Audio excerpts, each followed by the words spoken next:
Welcome everyone. Myself Mukesh Vyas, Associate Professor, Department of Physics, Government Miracles College, Udaipur. In this video, we are going to discuss about analysis of a common base transistor amplifier using H parameters. This topic is taken from unit 2nd of paper 3rd, इलेक्ट्रॉनिकी, यानी H प्राचलों के उपयोग से उभयनिष्ठ आधार transistor प्रवर्धक का विश्लेषण। पिछले video में हम उभयनिष्ठ उत्सर्जक ट्रांजिस्टर प्रवर्धक का विश्लेषण कर चुके हैं। इसमें कॉमन बेस ट्रांजिस्टर एम्पलीफायर का एनालिसिस करेंगे। Analysis of A common base transistor amplifier using H parameters. Figure 1 जो है, एनपीएन ट्रांजिस्टर के उपयोग से हमने कॉमन बेस ट्रांजिस्टर एम्पलीफायर का ओरिजिनल सर्किट, मूल परिपथ बनाया है। बेस इनपुट के साथ भी जुड़ा हुआ है और आउटपुट के साथ भी जुड़ा हुआ है। आरएल जो लोड रेजिस्टेंस से आउटपुट सर्किट में जुड़ा हुआ है, इसके अक्रॉस हम आउटपुट वोल्टेज लेंगे। ये इनपुट सिग्नल दिया है वीआई और आउटपुट सिग्नल वीओ प्राप्त हो रहा है। वीसीसी, वीईई और ये जो रेजिस्टेंस लगा हुआ है वीई के साथ, ये प्रॉपर बायसिंग के लिए, उचित बायसन प्रदान करने के लिए है। Base collector junction reverse bias होना चाहिए और ammeter base junction forward bias होना चाहिए। अब इसका जो इक्विवेलेंट सर्किट है, हमने वो फिगर 2 में बनाया है। लघु आयाम के प्रत्यावर्ती संकेतों के लिए तुल्य परिपथ, equivalent circuit for small amplitude alternating signal, यानी जो अल्टरनेटिंग सिग्नल हम अप्लाई कर रहे हैं वो स्मॉल एम्पलीट्यूड होना चाहिए, लघु आयाम का संकेत होना चाहिए, ताकि जो क्यू पॉइंट है, क्यू बिंदु, जो प्रचालन बिंदु है, ऑपरेटिंग पॉइंट, वो एक्टिव रीजन में ही बना रहे। वो शिफ्ट होके न तो सैचुरेशन रीजन में जाए, संतृप्त क्षेत्र में जाए, और न ही कट ऑफ रीजन में जाए, अंत क्षेत्र में जाए। तो क्यू पॉइंट अगर एक्टिव रीजन में ही बना रहेगा वोल्टेज और करंट में वेरिएशन के कारण, तो हमें डिस्टोर्शन लेस आउटपुट प्राप्त होगा, विकृति रहित निर्गम प्राप्त होगा। तो यहाँ इनपुट सर्किट में हम देखें, ये जो वीआई है, एचआईबी के अक्रॉस वोल्टेज और ये जो फीडबैक वोल्टेज है, पुनर्निवेशी वोल्टेज, उन दोनों के योग के बराबर होगी, यहाँ हम देख सकते हैं। और आउटपुट सर्किट में देखें, जो आउटपुट करंट है आईसी, वो दो करंट के सम के बराबर होगी। एक 1/HOB के अंदर जो करंट फ्लो हो रहा है, और एक ये करंट सोर्स, धारा स्रोत HFBIE, इन दोनों करंट के सम के बराबर होगा। ये इस इक्वेशन से हम देख सकते हैं। और आरएल के अक्रॉस जो आउटपुट वोल्टेज होगा, वो इसके अंदर जो करंट फ्लो होगी और इसका जो रेजिस्टेंस होगा आरएल, उसके प्रोडक्ट के बराबर होगा। तो आईसी जो है वो अपोजिट डायरेक्शन में फ्लो हो रही है, इसलिए इसके अक्रॉस जो वोल्टेज होगा वो होगा -IC/RL। इन तीनों रिलेशन का हम यूज आगे करेंगे। तो सबसे पहले हम निकालते हैं करंट गेन, धारा लाभ या धारा लब्धि। कॉमन बेस के लिए है, इसलिए यहाँ हमने AIB लिखा है, B यानी कॉमन बेस के लिए। तो AIB = output current upon input current, निर्गत धारा अपॉन निवेशी धारा, IC/IE। अब आउटपुट सर्किट से हम जानते ही हैं, अभी जो इक्विवेलेंट सर्किट बनाया हमने तुल्य परिपथ, IC = ये होता है। अब इसमें VO का मान हमने रख दिया -IC/RL। अब IC वाली टर्म को इधर लाएंगे और IC कॉमन ले लेंगे, तो 1+HOB/RL = HFBIE। अब इससे हम IC/IE निकाल सकते हैं। AIB = तो ये हो जाएगा HFB/1+HOB/RL। तो ये इसका करंट गेन हो जाएगा, धारा लब्धि हो जाएगी। इनपुट रेजिस्टेंस, निवेशी प्रतिरोध, तो RIB = VI/IE, input voltage upon input current, निवेशी वोल्टता अपॉन निवेशी धारा। तो निवेशी वोल्टता जो है VI, जो इनपुट सर्किट है इक्विवेलेंट सर्किट का, जो तुल्य परिपथ हमने बनाया उसका जो निवेशी परिपथ है, तो वी आई इजिकल टू ये हम लिख चुके हैं। इसी तरह वी ओ आई ई को अलग अलग डिवाइड कर दें और वी ओ का मान रख दें माइनस आई सी आर एल। तो आई C upon I E A I B के बराबर है, तो ए आई बी के रूप में ये मान हो गया। अब ए आई बी का भी मान रख दें तो ये आर आई बी का मान हो जाएगा, input resistance. Third one is voltage gain, वोल्टता लब्धि। A V B is equal to V naught upon V I, output voltage upon input voltage, निर्गत वोल्टता अपॉन निवेशी वोल्टता। तो वी ओ होता है माइनस आई सी आर एल और वी आई हम ये देख ही चुके हैं, ये मान होता है, या नीचे जो वी ओ है उसका मान भी हम आई सी आर एल रख दें। अब आई ई नीचे से कॉमन ले लें, नीचे से कॉमन ले लें तो ऊपर वाले के साथ लिखेंगे तो आई सी अपॉन आई ई। तो यहाँ से तो आई ई चला गया, इस सेकंड टर्म में आई ई नहीं है तो नीचे आई ई आ जाएगा। आई सी अपॉन आई ई होता है ए आई बी, तो ए आई बी के रूप में ये हो गया। अब नीचे वाली जो एक्सप्रेशन हम देख रहे हैं वो ये आर आई बी होता है, तो यहाँ आर आई बी हम लिख सकते हैं, तो ए आई बी और आर आई के रूप में ए बी का मान हो जाएगा। अब ए आई बी का मान भी रख दिया और आर आई बी में जो ए आई बी यहाँ आ रहा था उसका भी मान रख दिया और इसको एलसीएम लेके इसको सिंप्लीफाई किया तो ये आ गया। तो H I B H O B minus H R B H F B को हम डेल एच बी रख देंगे, डेल एच बी ये हो गया। तो ये हो गया A V B voltage gain. Now output resistance, निर्गत प्रतिरोध, जिसको हम लिखेंगे आर ओ बी से, यहां बी लिखना भूल गया हूं मैं, तो आर ओ बी हो जाएगा ये। Taking V I equal to zero, V I को जीरो ले लें हम इसके लिए, यानी इनपुट सिग्नल जो हमने दिया उसको जीरो ले लें। And replacing R L by a voltage source V O, R L को यहाँ से एक वोल्टेज सोर्स से रिप्लेस कर दिया तो आर एल हट गया, उसकी जगह एक वोल्टेज सोर्स हो गया। पहले जो वी ओ वोल्टेज था वो वी आई के कारण था, या वी आई देते थे हमें वी ओ प्राप्त होता है, लेकिन हमने वी आई हटा दिया है और यहाँ पर वोल्टेज सोर्स लगाया है। इस वोल्टेज के कारण जो करंट है वो आई सी है, तो ये आउटपुट वोल्टेज हो जाएगा वी ओ और ये आउटपुट करंट हो जाएगा आई सी। तो output voltage upon output current हो जाएगा आर ओ बी, तो ये निर्गत प्रतिरोध हो जाएगा। अब आई सी का मान, इसमें करंट और ये करंट दोनों के सम के बराबर होगा। अब इनपुट सर्किट में हमने पहले V I is equal to इनका प्रोडक्ट प्लस ये लिखा था, तो वी आई जीरो है तो इसका प्रोडक्ट प्लस ये जीरो के बराबर हो जाएगा, इससे आई ई का मान आ जाएगा। ये आई ई का मान इसमें रख देंगे। अब इन दोनों में वी ओ कॉमन आ जाएगा और H I B L C M ले लेंगे, तो वी ओ हमने बाहर ले लिया, H I B L C M ले लिया, तो H I B H O B minus H F B H R B, तो इसमें वी ओ अपॉन आई सी कर देंगे, तो एच आई उल्टा हो जाएगा, एच आई बी अपॉन ये, और इसको हमने लिखा था डेल एच बी, तो ये हो जाएगा output resistance. Now power gain, शक्ति लब्धि, A P B is equal to output power upon input power. अब आउटपुट पावर क्या होगा, output voltage into output current. Input power क्या होगा, input voltage into input current. अब इनको वोल्टेज और करंट को अलग अलग कर दिया, V O upon V I, I C upon I E. V O upon V I voltage gain, I C upon I E current gain. Power gain positive होता है इसलिए इनको मॉडुलस में लिया है। तो ए वी बी जो voltage gain है वो हो जाएगा A I B R L upon R I B, पहले निकाल चुके हैं, और ए आई बी वैसा का वैसा, तो ये A I B square R L upon R I B. तो एक तो पावर गेन इस रूप में आ गया।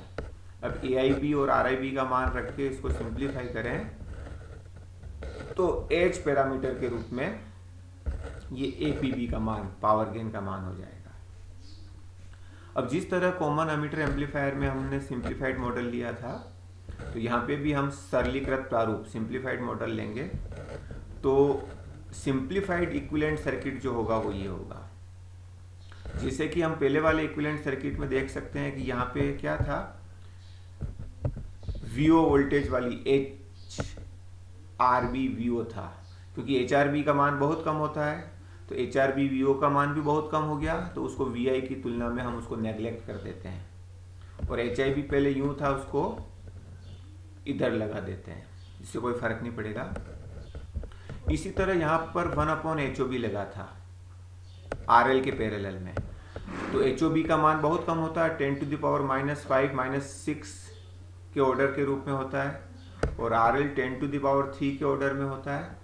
तो 1/HOB का मान 10⁻6 के ऑर्डर में हो गया, जो RL की तुलना में बहुत ज़्यादा है, तो RL के रेस्पेक्ट में उसको ओपन सर्किट मान लेते हैं, खुला परिपथ, इसलिए उसको हटा दिया यहाँ से। तो जो सिंप्लीफाइड इक्विवेलेंट सर्किट होगा वो ये होगा, जिसमें HOB वाला फैक्टर भी नहीं होगा और HRB वाला फैक्टर भी नहीं होगा। तो इनपुट सर्किट और आउटपुट सर्किट में हम देखें IC इक्वल टू तब हो जाएगा HFB IE, तो AIB हो जाएगा IC/IE इजिकल टू HFB। इसी तरह वोल्टेज गेन VO/VI, VO का मान वही -ICRL, और VI का इनपुट सर्किट से हम देखें VI is equal to HIB IE। अब IC/IE AIB का मान रख दिया ऊपर से HFB, तो ये हो जाएगा -HFB/RL/HIB। माइनस साइन क्या शो करता है, आउटपुट वोल्टेज और इनपुट वोल्टेज में पाई का फेज डिफरेंस है। इसी तरह RIB हो जाएगा input voltage upon input current, VI का मान HIB IE, IE से IE कैंसिल हो जाएगा, तो ये हो जाएगा HIB। अब आउटपुट रेजिस्टेंस निकालना है, तो हम पहले भी डिस्कस कर चुके हैं। आउटपुट रेजिस्टेंस के लिए VI 0 लेते हैं और RL को किससे रिप्लेस कर देते हैं, VO से। लेकिन जैसे ही हमने RL हटाया तो 1/HOB जो हमने पहले हटाया था, किसके कारण हटाया था, RL के कारण। अब RL ही नहीं रहा तो 1/HOB को लगाना पड़ेगा, तो हमने 1/HOB लगा दिया है। तो VO के कारण अगर करंट IC है तो IC का मान इसमें जो करंट होगा और इसका करंट होगा, दोनों के सम के बराबर होगा।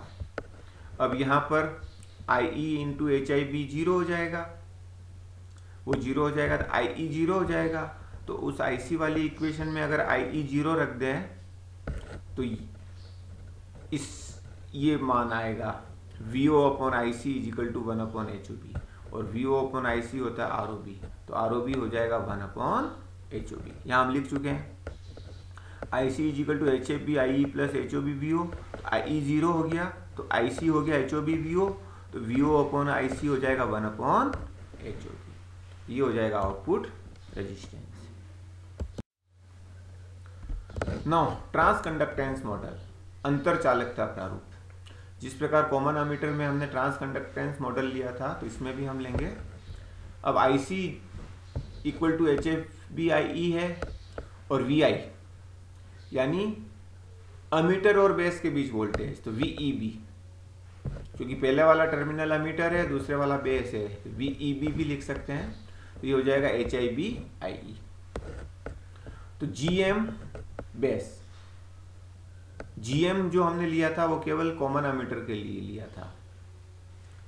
अब GM हम ले रहे हैं बेस के लिए, तो बेस का B लगा दिया, तो वो होगा output current upon input voltage IC/VEB।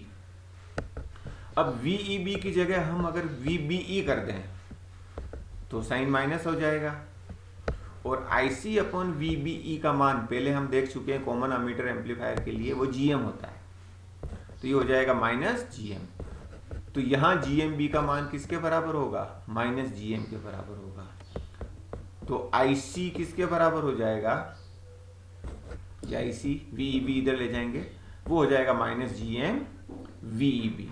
तो IC की जगह हो जाएगा -GM VEB।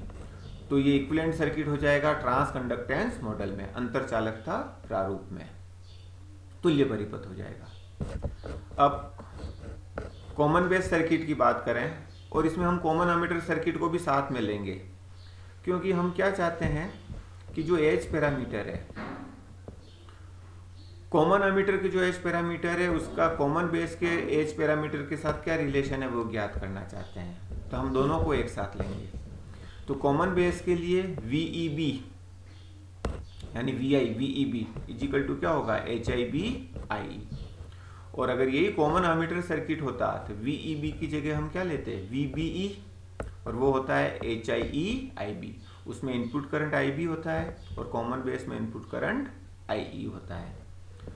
तो VEB is equal to minus VBE, तो VI is equal to VEB is equal to HIB/IE is equal to minus HIE/IB। अब IC कॉमन एमीटर की बात करें तो कॉमन एमीटर में IC होता है HFE/IB। अब ये जो तीनों धाराएं हैं IE, IC, IB, ये हमेशा हम अंदर की ओर जाती हुई लेते हैं, तो एक ही दिशा में जा रही है, तो इनका जो सम होगा तीनों का वो 0 के बराबर होगा। किरचॉफ करंट लॉ, किरचॉफ का धारा नियम। तो IC इजिकल टू ये हो जाएगा माइनस में, तो HFE/IB इजिकल टू IC, तो IC की जगह ये रख देंगे माइनस IB माइनस IE। अब इसको इधर ले जाएंगे, IB वाली टर्म को IB कॉमन लेंगे तो IB 1 plus HFE is equal to minus IE। तो IB इजिकल टू हो जाएगा माइनस IE/1 प्लस HFE। तो ये जो 9 नंबर की इक्वेशन है और 8 नंबर की दोनों इक्वेशन को लें तो HIB/IE is equal to minus HIE और IB का मान ऊपर से रख दिया, तो IE कैंसिल हो गया, तो HIB इजिकल टू हो जाएगा HIE/1 प्लस HFE। इसी तरह AIB IC/IE, IC का मान ये माइनस GMVEB/IE। अब VEB का मान हम रख दें यहाँ से, VEB का मान ऊपर से वो होता है HIB/IE,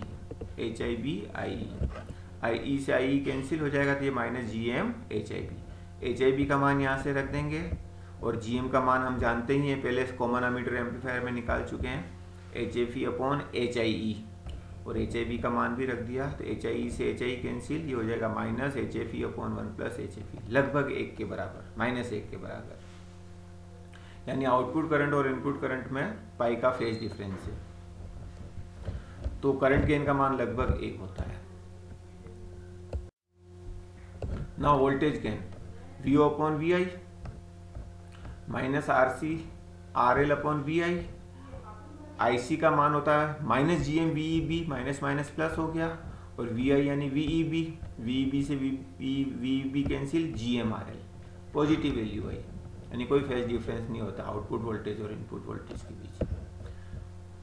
input resistance RIB is equal to HIB, और HIB का मान हम अभी निकाल चुके हैं HIE/1 प्लस HFE। अब आउटपुट रेजिस्टेंस निकालना है, तो इन CE सर्किट कॉमन एमीटर परिपथ में, उभयनिष्ठ उत्सर्जक परिपथ में IC इजिकल टू ये होता है।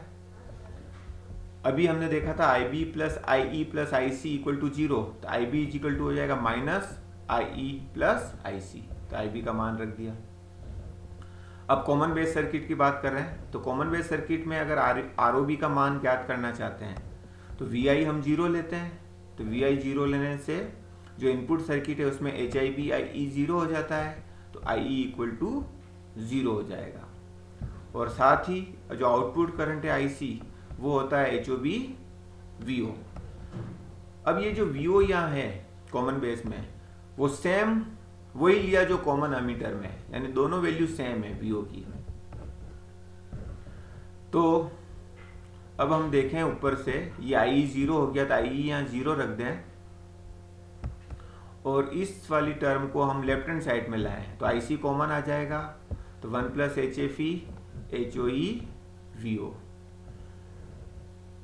तो IC का मान यहाँ ऊपर से यहाँ रख दें, तो HOB/VO 1 plus HFE is equal to HOE/VO। तो HOB इजिकल टू, इसको इधर नीचे ले जाएंगे, VO से VO कैंसिल हो जाएगा, तो HOE/1 प्लस HFE, ये एक रिलेशन आ गया। तो ROB क्या होता है 1/HOB, इजिकल टू हो जाएगा 1 प्लस HFE/HOE। अब HIE लगभग किलो ओम ऑर्डर का होता है, और ये 30-40 के आसपास होता है, तो इससे डिवाइड करेंगे तो हम देखते हैं कि इनपुट रेजिस्टेंस का मान बहुत कम प्राप्त होता है। तो कॉमन बेस एम्पलीफायर में इनपुट रेजिस्टेंस बहुत कम होता है। इसी तरह HOE का मान 10 की पावर -5 10 की पावर -6 ऑर्डर का होता है, तो ऊपर की तरफ ले जाएंगे तो 10 की पावर 6 कोटि का हो जाएगा, ऑर्डर का हो जाएगा, जिसका मान बहुत ज़्यादा होगा, यानी आउटपुट रेजिस्टेंस का मान बहुत ज़्यादा होता है। The input resistance of this circuit is very small and output resistance is very large. So that common base amplifier is used for the matching of small resistance of source and large resistance of load. यानी इसका input resistance बहुत कम होता है, output resistance बहुत ज़्यादा होता है। तो इसके लिए कॉमन बेस एम्पलीफायर का क्या यूज़ करते हैं? एक स्रोत है जिसका प्रतिरोध जो है बहुत कम है और एक लोड है भार जिसका प्रतिरोध बहुत ज़्यादा है, तो उन दोनों की मैचिंग के लिए, उन दोनों के सुमिलन के लिए कॉमन बेस एम्पलीफायर का उपयोग किया जाता है। Thank you.